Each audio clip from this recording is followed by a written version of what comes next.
금융과 지자체 지원 인프라. 우리나라 금융산업에 대한 사회적 지원 인프라의 현 주소는 어떨까? 아이러니컬하게도 형식적으로는 규제 완화나 이를 지원하는 사회적 인프라가 거의 완비된 것으로 일단 보인다. 즉 규제완화위원회 등이 각종 직간접 규제 가능성을 사전에 심사해 불편을 없애기 위해 노력하고 있다. 또한 전자정부를 지향해 각종 대정부 업무가 온라인으로 가능토록 조치하고 있다고 한다. 그러나 실상은 어떨까?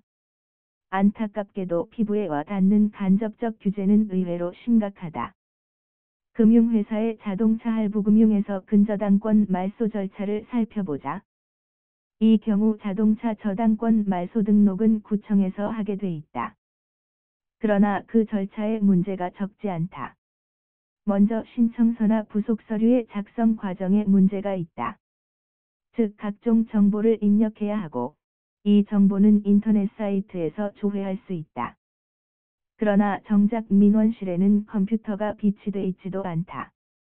법원 등기도 인터넷으로 처리할 수 있는데 지방자치단체에서 하는 간단한 자동차 저당권 말소 절차는 온라인으로는 안 되고 실제로 구청에 가야 하는 불편이 있다.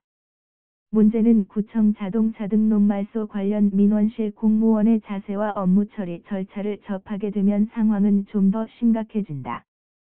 신청서 표지상의 민원 처리 기간은 즉시라고 규정하고 있다. 문제는 오히려 이 규정이 발목을 잡고 있다. 즉시라는 규정 때문에 해당 직원이 민원인이 대기하는 상태에서 건별로 일일이 확인을 하고 민원인은 그 자리에서 대기해야 한다. 더 심각한 것은 이 과정에 상당한 시간이 걸린다는 점이다. 접수가 끝난 이후에는 지방세 창구로 다시 가서 세금 납부고지서 발급 절차를 새로이 진행해야 하고 이때 또 서서 대기해야 한다. 납부고지서를 받아 이번에는 인근 은행을 찾아가 납부해야 하는데 이것 역시 건별로 처리해야 한다. 그리고 영수증을 받아 다시 처음 민원창구에 가서 영수증을 내야 등록 말소 절차가 종료된다. 이처럼 온라인 검색, 접수, 신청서 작성, 납부고지서 발급, 은행 납부, 영수증 납부 및 최종 접수 절차를 위해 이곳저곳을 뛰어다녀야 하고 이 과정에서 엄청난 시간이 소요된다. 해당 금융회사의 경우 처리할 건이 많으면 거의 하루가 걸린다. 더욱 황당한 것은 해당 직원이 하루에 10건까지는 처리할 수 있으나 그 이상일 경우 다른 구청으로 가라고 한다.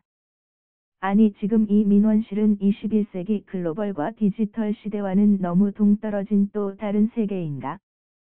정작 공공행정 서비스 제공자인 지방자치단체 공무원은 가만히 앉아 있고 정작 돈을 내는 공공행정 서비스 소비자는 이곳저곳을 뛰어다니면서 온종일 인력과 시간을 낭비하도록 강제하는 분위기다. 그리고 더 놀라운 사실은 민원 접수 창구의 말소 담당자는 단 한 명이어서 창구 내에 다른 직원은 일이 없애도 이를 처리할 생각은커녕 무조건 기다리라는 말만 한다고 한다. 이는 반드시 개선돼야 할 부분이다. 또 다른 간접적 규제가 될 수 있는 것은 명목상으로는 금융소비자의 보호 차원에서 채무자가 직접 금융 관련 부수 업무를 행하도록 하고 쌍방대리 등을 금지한다면 경우에 따라서는 금융소비자의 기본권을 침해하거나 불편을 가져올 수 있을 것이다.